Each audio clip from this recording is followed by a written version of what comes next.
standing the other team's best early punch instead of throwing the first 2, 3, 4 punches? What does it say about your team that they can come out against a desperate opponent and make this kind of statement?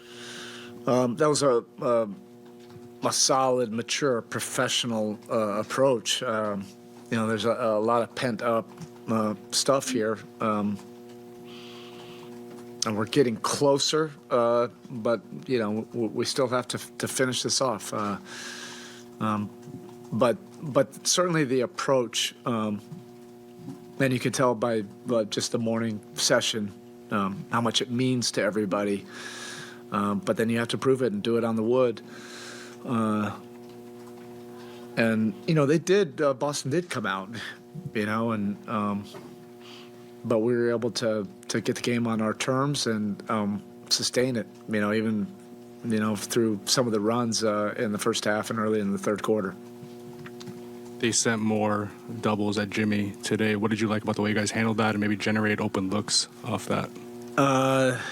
Yeah, there was one turnover in the first half, but look, we've been dealing with this, for a little bit, not just in the postseason, but there were a handful of key games going down the stretch where teams were committed to try to take the ball out of his hands. And so that gave us some things to work on, during the regular season. And then we handled it much better after that one turnover. We just got a little bit more organized. The spacing was much better.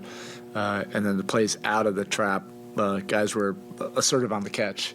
But again, if we didn't have those 5 games during the regular season, where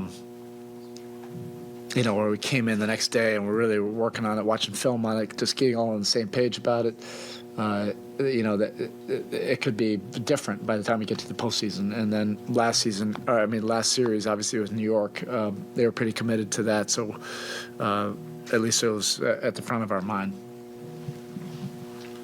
Erik, when you talk about the pent-up stuff you just referred to, is that still residual from the regular season? Is that just because you're so close to getting to where you want to go? Is it? You can probably, you can probably fill in the blanks from that, but we have respect,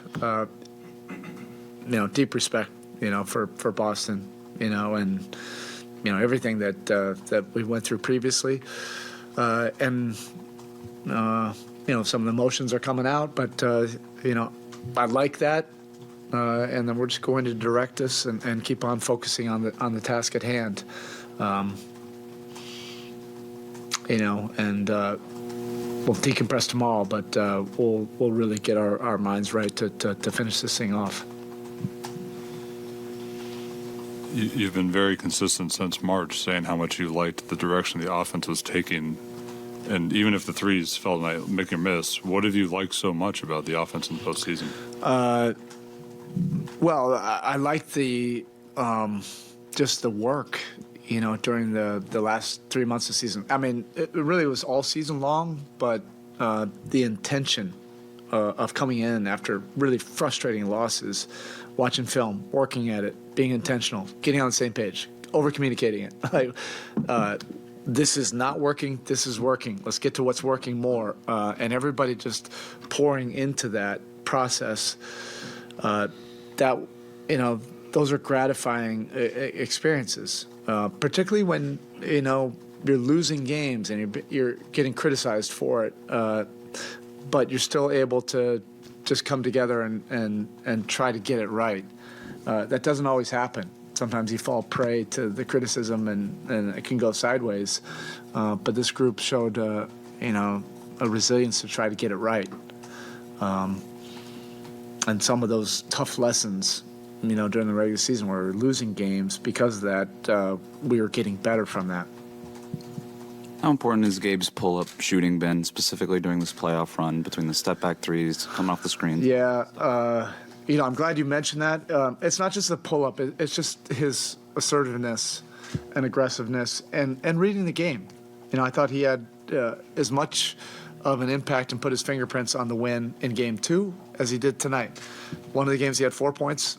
Another game he had 29. And he has that emotional stability to, he sees guys like Jimmy and Bam, who are the perfect role models, coming in as a young player, that it's about impacting winning. And sometimes it's about constantly making the right play and doing it on both ends of the court. That's tough to do as a young player because so much is celebrated just about that last number on the box score. But we do need, since Tyler and Vic are out, we do need Gabe scoring. Or we need his, I don't want to say that, we need his assertiveness, we need his aggressiveness, we need him putting his eyes on the rim and then making the right play. And everybody wants him to do that. The same thing with Caleb. We want those guys every single time down the floor to be aggressive. It can't just be Jimmy and Bam. Now they're doing, the big muscle work, but you need a lot of guys contributing. And we all love that Nambi version. I've seen that one. And there will be times where we do need that one. When he's Nambi, he can be special too. You've talked over the years about the Duncan Bam handoff connection, but just seeing what it's evolved into with the back cutting, with the lob to Bam today, with all the different things they're able to do, just what have you seen it evolve into from that original handoff hub? Yeah, it's like 5 years of just Malcolm Gladwell, the 10,000 hour rule. This is 10,000 hours of drilling with those two guys a long time ago, forever. And initially it was all dribble handoffs, that kind of trigger. Then we really needed Bam to be also scorer.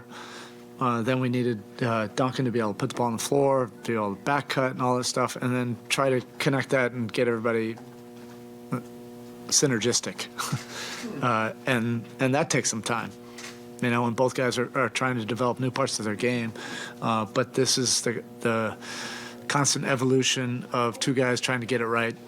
And knowing that there has to be improvement in that two-man action. But when both guys are a threat and both guys can just read the defense and both guys are not just predetermining, that's when it's at its best. Spo, you talked so much recently about how important the regular season was and how important playing in all those close games were to get you all to this point. But why is nobody surprised that you all have been able to maintain the level you have in the postseason? Not sure, and we don't really care. If people don't really want to pay attention to what happened in the regular season, we're not going to make excuses for it. We just had to deal with a lot this year, and I think that beauty in the struggle of not making excuses for it, not collapsing your spirit, because it got tough. There's nothing easy about it, and there can be a beauty in that. You can get better from that. But we never felt that we were far off from where we were last year. So it is what it is. But this has been one of the, the most interesting and gratifying regular seasons. I'm not talking about the postseasons, but just to be able to go through that struggle together and come out of it with a group that was pure of intention and then trying to get better and then see it play out in the playoffs. That's ultimately what you would love a regular season to do for you. Yes, well, you mentioned it can't just be Jimmy and Bam. How gratifying is it to see in a game this important that it was Caleb and Gabe and Duncan stepping up the way they did, when in the game that you knew that it was going to be very important? Yeah, and Jimmy and Bam are both fueling that. They're just infusing those guys with confidence. In